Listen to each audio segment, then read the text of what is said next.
Kamusta mga pips? Happy Monday! So dito sa Bitcoin natin, nakapost yung Bitcoin natin to go upwards.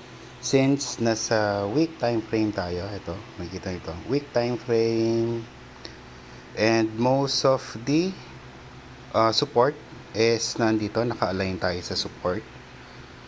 Tapos meron tayong strong resistance, strong support from last week. Ito, itong pin bar na to. So most probably aakyat to, pwedeng umakyat hanggang 65k ulit itong Bitcoin natin. So same sa Solana. Sa Solana natin meron tayong mga open orders, naglagay na ulit ako kanina.